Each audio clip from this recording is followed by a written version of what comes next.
मंदाकिनी शिक्षालय में आप सभी का स्वागत है। हिंदी साहित्य का दूसरा इतिहास डॉक्टर बच्चन सिंह की पुस्तक से।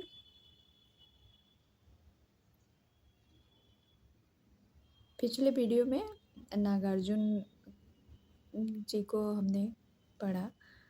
प्रगतिवाद के दूसरे कवि हैं केदारनाथ अग्रवाल। डॉक्टर बच्चन सिंह ने ढाक के 3 पात्र में नागार्जुन, केदारनाथ अग्रवाल और तीसरे कवि हैं त्रिलोचन को माना है। तो जिसमें केदारनाथ अग्रवाल, जिनका समय 1911 ईस्वी। केदारनाथ जी प्रगतिवादी काव्यधारा के विशिष्ट कवि हैं। उनकी कविताओं को भी मुख्यतः 2 श्रेणियों में बांटा जा सकता है: राजनीतिक काव्य और प्रकृति प्रेम और समाज संबंधी काव्य। पहली धारा की कविताएं मुख्यतः कहें केदार खरी खरी में संग्रहित कर दी गई हैं। ये उनकी मोस्ट इम्पॉर्टेंट कविता भी है। विचारों से मार्क्सवादी होने के कारण उन्होंने आरंभ से ही शोषण, दमन, अत्याचार का विरोध किया है। सन 1947 ईस्वी में देश आज़ाद हुआ, लेकिन केदार का सपना जनवादी सरकार की स्थापना में निहित था। वे सच्चे अर्थों में जनवादी हैं। आज़ादी के पहले तथा बाद की स्थितियों का दस्तावेज उनकी कविताओं में मिल जाएगा, इसमें संदेह नहीं। प्रगतिवादी कवियों ने दस्तावेजी कविताएं काफ़ी संख्या में लिखी हैं। इन कविताओं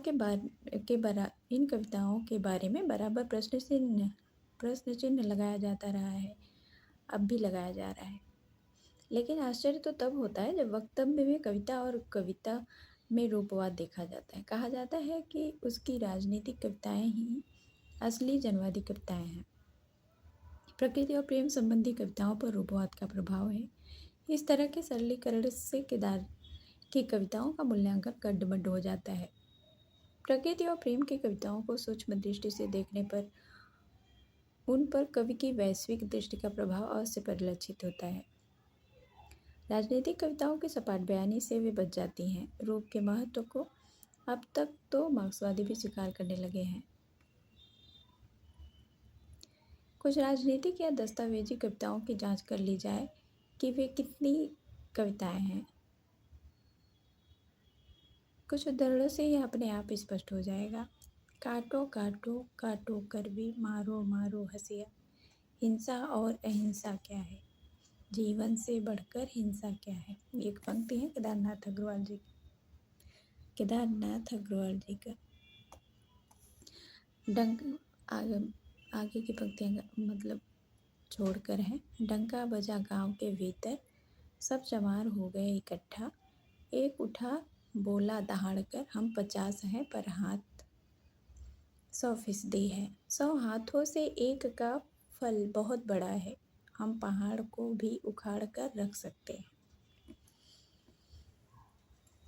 सिपाही का डंडा तोड़ता है अंडा, शांति का दिया हुआ अंडे से निकल आया असंतोष, भभक उठा रोष, लहर उठा झंडा क्रांति का। यदि कोई इसे प्रतिबद्ध कविता कहे तो कौन रोक सकता है। यदि कोई जनवादी कहे तो इसका कोई क्या बिगाड़ लेगा। जीव है तो कुछ भी कहा जा सकता है। यदि इसके लिए कोई नया काव्य शास्त्र गढ़े तो क्या मम्मट मना कर सकते हैं। क्रांति का परचम फहराने वाली कविताओं के बारे में शुक्ल जी ने लिखा है। क्रांति के नाम पर परिवर्तन की प्रबल कामना हमारे हिंदी काव्य में प्रलय की पूरी पदावली के साथ व्यक्त की गई है। सब बातों में परिवर्तन ही परिवर्तन की यह कामना कहाँ तक वर्तमान का परिवर्तन के स्वतंत्र पर्यालोचन का परिणाम है और कहाँ तक अनुवृत्त है, नहीं कहा जा सकता। मुक्तिबोध के बारे में केदार का विचार है कि उन्होंने जनतांत्रिक चेतना का मार्ग प्रशस्त नहीं किया। क्या जनतंत्र के नाप चाप से उसका मार्ग प्रशस्त हो जाएगा। केदार जी की राजनीतिक कविताओं की कमजोरी यही है कि उन्होंने मन मंथन नहीं किया। मन में कोई द्वंद्व नहीं। क्रांति के मार्ग में कोई अवरोध नहीं। जब चाहा जैसे चाहा क्रांति की नकेल पकड़कर ले आ दिया गया। सन 1976 उन्होंने आज का लेखन में कहा था, मतलब आज का लेखन 1976 में उन्होंने कहा कि आज का लेखन आग के अंगूठों की क्रांतिकारी कतार का बंदूक मार लेखन है। बंदूकमार लेखन छाप की कविताएं नहीं हो सकती। इस प्रकार के बंदूकमार लेखन ने प्रगतिवादी काव्य के विकास को अधिक क्षतिग्रस्त किया है, उनसे भी अधिक जो लोग खुलकर इसका विरोध करते रहे। बंदूकमार लेखन का प्रभाव इस तरह पड़ा कि हिंदी कविता में पिस्तौल मार लेखन या बुलेट कविता लिखी जाने लगी। तिलछिन ताबड़ तोड़ कटाकट में जो लोग ध्वनि सौंदर्य और जनतांत्रिक चेतना देखते हैं वे लोग धन्य हैं। जहाँ तक प्रकृति चित्रण का संबंध है, केदार छायावादोत्तर कविता के सुमित्रानंदन पंत हैं। ये बच्चन सिंह जी कह रहे हैं कि केदार छायावादोत्तर कविता के सुमित्रानंदन पंत हैं। फिर भी दोनों में देश काल का अंतर है। पंत की प्रकृति मुख्यतः पहाड़ी है और केदार की मैदानी बुंदेलखंडी। पंत की प्रकृति मतलब पहाड़ी है क्योंकि वो कौसानी के रहने वाले थे, और केदार जी की मैदानी बुंदेलखंडी क्योंकि ये बुंदेलखंड के हैं। पंत की प्रकृति कोमल और ऐन्द्रजालिक है तो केदार की सहज आत्मीय और किसानी। नीम और पलाश पर पंत ने भी लिखा है और केदार ने भी, लेकिन दोनों के दृष्टिकोण में अंतर है। एक में रूप रंग की बिहार है तो दूसरे में विकराल वनखंडी दुल्हन बन जाती है। पलाश ढाल लिए रण में खड़े हैं, बरगद इमली सेमल के पुरनिया पेड़, धतूरा और बेल पर कोई किसान कवि ही लिख सकता है। चंद गहना से लौटती बैर में कवि खेत की मेड़ पर बैठा देख रहा है, जब बीते के बराबर यह हरा ठिंगना चला, बांधे मुरैठा शीश पर छोटे गुलाबी फूल का सजकर खड़ा है। देखता हूँ मैं स्वयंवर हो रहा है इस विजन में, दूर व्यापारिक नगर में प्रेम की भूमि उपजाऊ अधिक है। व्यापारिक नगर का प्रेम व्यावसायिक होता है, प्रेम भी उपभोक्ता समाज की वस्तु बन जाता है। उपजाऊ में कई अर्थों का संश्लेष है। उपजाऊ में कई अर्थों का संश्लेष है। थोड़ा हवा का उद्यमी स्वरूप तो देखिए। चढ़ी पेड़ महुआ थपाथप मचाया, गिरी धम्म से फिर चढ़ी आम ऊपर, उसे भी झकोरा किया कान में को, उतर कर भगी मैं हरे खेत पहुँची, वहाँ गेहूँओं में लहर खूब मारी, पहर दोपहर क्या अनेकों पहर तक इसी में रही मैं। स्वच्छता का इतना उल्लासमय और गद्यात्मक किसानी स्वरूप है कि नदी तो उनके तन मन में ऐसी रची बसी है जैसे पीपल के पत्तों में फैली। केन नदी से संबंधित प्रश्न भी आता है, तो केन नदी से इन्हें लगाव बहुत था, इसीलिए केन नदी का जिक्र इन्होंने अपनी कविताओं में भी किया है। वह कभी रेत पर बैठता है, कभी उसकी तेज धार देखता है, कभी नदी में डूबते सूर्यास्त या दृश्य अवलोकन करता है, कभी उसकी उदासी देखकर लौट आता है तो कभी उसकी तड़प देखकर स्वयं तड़प उठता है। केन चित्रण में भी प्रच्छन्न रूप से भद्रलोक का विरोध तथा यथास्थिति से संघर्ष है। तेज धार का कर्मठ पानी चट्टानों के ऊपर चढ़कर मार रहा है, घोंसे कसकर तोड़ रहा है तट चट्टाने। आज नदी बिल्कुल उदास थी। उनकी कविता है केन किनारे पलथी मारे, ये केन हमारी तड़प रही है आदि कविताएं, ये सब उनकी कविताएं हैं। केन से ही संबद्ध है। नदी और उसके पानी पर इतनी ढेर कविताएं शायद ही किसी ने लिखा हो। केन स्नान का अत्यंत सादा किंतु मनोरम दृश्य है। चली गई है कोई श्यामा, आँख बचाकर नदी नहाकर, काँप रहा है अब तक व्याकुल विकल नील जल। केदार को जनता केन नदी और अपनी पत्नी से बेहद प्यार है। केदार को जनता केन नदी और अपनी पत्नी से बेहद प्यार है। पत्नी के प्रति हे मेरी तुम, पत्नी के प्रति उन्होंने कविता लिखी है। हे मेरी तुम, आओ बैठे पास पास, हम हास और परिहास करें, एक दूसरे को निहार के जीने का अभ्यास करें। हे मेरी तुम, आओ बैठे इसी रेत पर, हमने तुमने जिस पर चलकर उम्र गंवाई, एक मैं में द्वैत से अद्वैत होकर वाक्य पूरा कर रहा हूँ, क्रिया करता कर्म से भव भर रहा हूँ। इस तरह के निश्चल राग का अपना महत्व होता है। प्रेयसीवादियों के युग में ऐसा निर्व्याज प्रेम दुर्लभ होता जा रहा है। इस अनास्थावादी युग में केदार ने अनास्था पर आस्था का शिलालेख लिखा है। अनास्था पर आस्था का शिलालेख लिखा है। नितांत मौन किंतु सार्थक और सजीव, नितांत मौन किंतु सार्थक और सजीव, कर्म के कृतित्व की सूर्याभिमुखी अभिव्यक्ति, मृत्यु पर जीवन के जय की घोषणा और अपने दोस्त के प्रति उनकी कामना उनके आस्थावाद का ही प्रमाण है।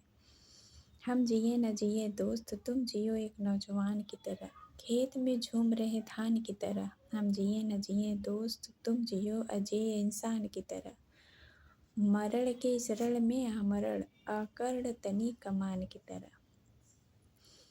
केदार शब्दों को अतिक्रमित करने, अनकहा को कहा मानने में विश्वास नहीं करते। इसे वे आयातीत सिद्धांत मानते हैं। अशब्द की स्थिति भी उन्हें अस्वीकार्य है। इस स्थिति में आदमी विस्थापित होता है, संप्रेषण की कठिनाइयाँ पैदा होती हैं। यह केदार की अपनी विशेषता भी है और कलागत कमजोरी भी। इन कमजोरियों और विशेषताओं को उनके काव्य संग्रहों, युग की गंगा, मोस्ट इम्पॉर्टेंट, फूल नहीं रंग बोलते हैं, ये भी मोस्ट इम्पॉर्टेंट है, गुलमेहदी, कहे केदार खरी खरी, अपूर्वा, हे मेरी तुम, आत्मगन आदि में देखा जा सकता है। और ये सभी कविताएं रचनाएं सब इम्पॉर्टेंट है, पिछले एग्जाम में पूछे गए हैं। अब तीसरे राइटर हैं त्रिलोचन, तीसरे रचनाकार हैं त्रिलोचन, 1917 ईस्वी इनका जन्म समय है। मुख्यतः आत्मविश्लेषण के कवि हैं। वो जनवादी कवि थे केदारनाथ अग्रवाल, और त्रिलोचन जी आत्मविश्लेषण के कवि हैं। इसके माध्यम से उन्होंने किसानी जीवन और परिवेश का चित्रण किया है। उसमें किसान जीवन की रीति नीति, आस्था, विश्वास, आशा, निराशा, गरीबी, मुक्ति कामना आदि के अनगिनत चित्र उड़े गए हैं। किंवदंती पुरुष त्रिलोचन को बाहर से जानना खतरनाक है। वहाँ पर इतिहास और तिथिक्रम गड्ढमड्ढ है।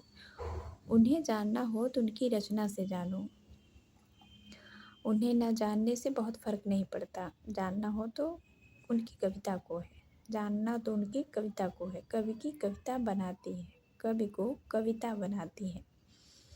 यह शायद ही कोई कविता हो जिसमें त्रिलोचन ना हो।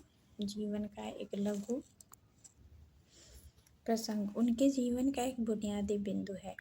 अपने बारे में उन्होंने कई कविताएं लिखी हैं। वहीं त्रिलोचन है, चीर भरा पाजामा, भीख मांगते उसी त्रिलोचन को देखा कल। इस यथार्थ के भीतर उनके व्यक्तित्व का बनना होता है। उठा हुआ सिर, चौड़ी छाती, लंबी बाहें, सधे कदम, तेजी से वे टेढ़ी मेढ़ी राहें। जीवन इसका जो कुछ है पथ पर बिखरा है, तप तप कर ही भट्ठी में सोना निखरा है। किसी की शिकायत है कि त्रिलोचन में संवेदना नहीं है, किसी की शिकायत है कि उनमें धूम धड़ाम नहीं है। इस नाराजगी को झेलते हुए भी त्रिलोचन ने समझौता नहीं किया, विशेषतः कट्टर मार्क्सवादियों से। शब्द में उनके 3 सॉनेट हैं। एक माओ सॉनेट एक प्रकार का छंद है, अंग्रेजी छंद। एक माओ पर, दूसरा सुभाष चंद्र बोस पर, तीसरा महात्मा गांधी पर। वे चीन के प्रसंग में माओ की प्रशंसा करते हैं, पर भारत के प्रसंग में कहते हैं कि माओ जी, आपने चीन को जगाया, आप उसके जननायक हैं, पर भारत को भी अपनी सीमा की रक्षा करनी है। उसका दर्प जाग चुका है, उसके स्वाभिमान की कुंडलिनी जागृत है। सुभाष के बारे में उनका कथन है कि यदि कोई अपना सिर देकर सार कमाए तो कुछ समता सुभाष से आ पाएगी। गांधी जी जैसे आदमी बहुत नहीं होते। गांधी जी की विचारधारा के विरोध में कविता, उस जनपद का कवि हूँ मैं, उस जनपद का कवि हूँ मैं है, पर गांधी जी के सम्मान पर कहीं आँच नहीं आती। नागार्जुन की गांधी संबंधी कविता से अलग है। कवि उनके मरण पर नहीं, कर्म पर बल देता है। कट्टरपंथियों को त्रिलोचन का सबके साथ और सबसे अलग व्यक्तित्व कैसे भा सकता है। इन कविताओं में विचारधारा नहीं, भारतीय गांवों का स्वर मुखरित है। कवि को देश की नाड़ी की सही पहचान है। कट्टरता पोषकों के संबंध में वे अपने काव्य संग्रह फूल नाम है एक में लिखते हैं,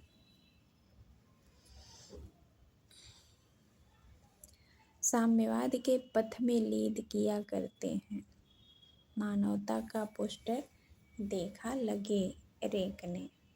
संभवतः इसलिए वे कहते हैं, पहले मैं सोचता था उत्तर यदि नहीं मिले तो फिर क्या किया जाए, किंतु मेरे अंतर्वासी ने मुझसे कहा, लिखा कर, तेरा आत्मविश्लेषण क्या जाने कभी तुझे एक साथ सत्य शिव सुंदर दिखा जाए। कहना न होगा कि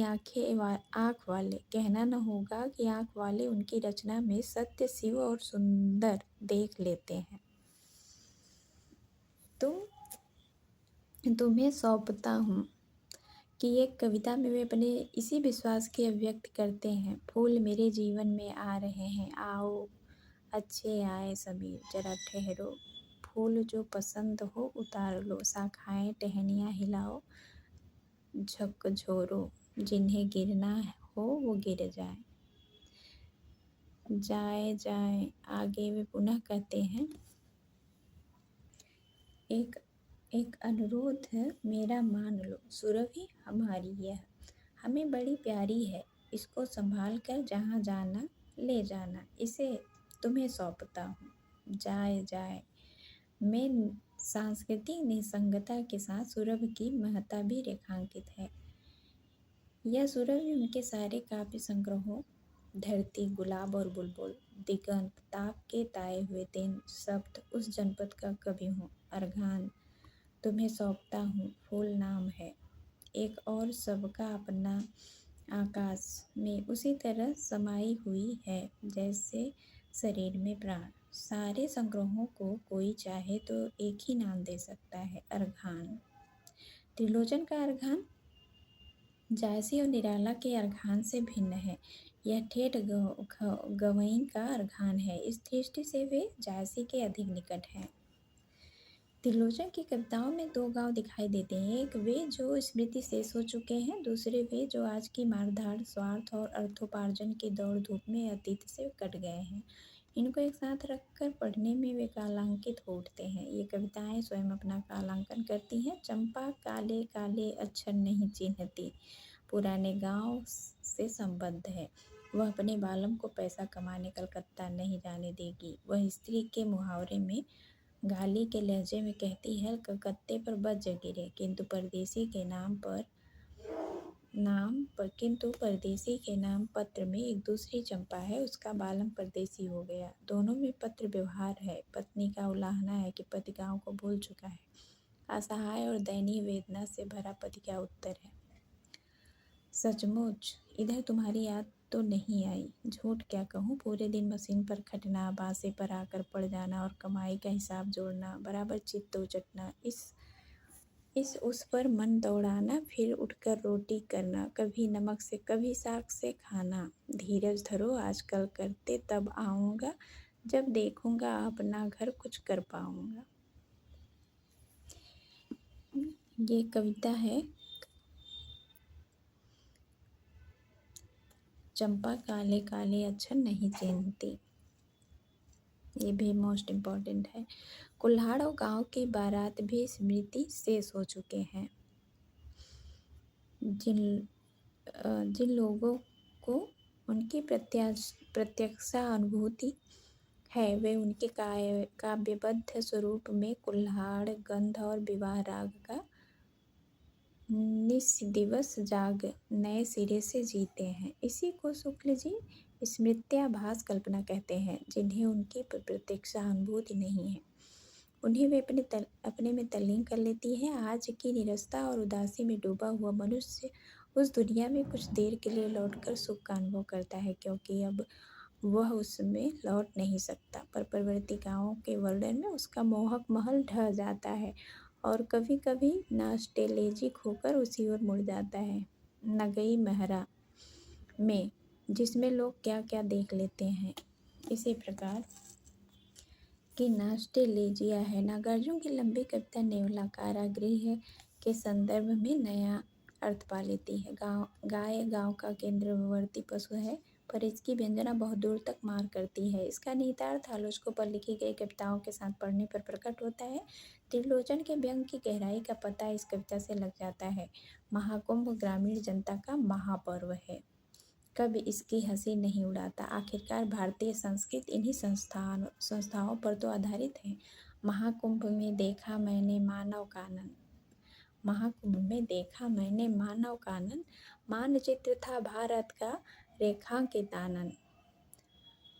आने दो यदि महाकुंभ में जन आता है, कुछ तो अपने मन का परिवर्तन पाता है। उसके ऋतु चक्र में वर्षा का वर्णन अनेक रूप रंगों में हुआ है। कहीं झापस में चिड़िया पंख समेटे यहाँ वहाँ बैठी है, कहीं संध्याकालीन बादलों का रंगारंग है, कहीं 2 दिन पाहन जैसे रहकर बादल चले गए वे। पाहुन शब्द कैटेलिटिक एजेंट की तरह कविता में नई अर्थवत्ता भर देता है। प्रकृति वहीं पर कवि उसे किसानों से जोड़कर देखता है। उसके साथ ही ग्रीष्म, वसंत, मेहंदी और चांदनी की नवीन मानवीय संबंधों में रखकर देखा गया है। गांव के वर्णन के साथ काशी का वर्णन भी उन्होंने अनेक छंदों में किया है। काशी अब भी गांव ही है। जब त्रिलोचन काशी आए थे तब तो और भी गांव था। इन वर्णनों में नगर के साथ सारनाथ घाट, राजघाट का पुल भी है। 1-2 वर्णन तो ऐसे हैं जो भारतेंदु की प्रेम योगिनी की याद दिला देते हैं। त्रिलोचन की भाषा की सादगी बहुत लोग मुग्ध हैं। यह उन्हें गांव से मिली है जो उनके छंदों में रच बस गई है। त्रिलोचन ने उसे संस्कारित किया है।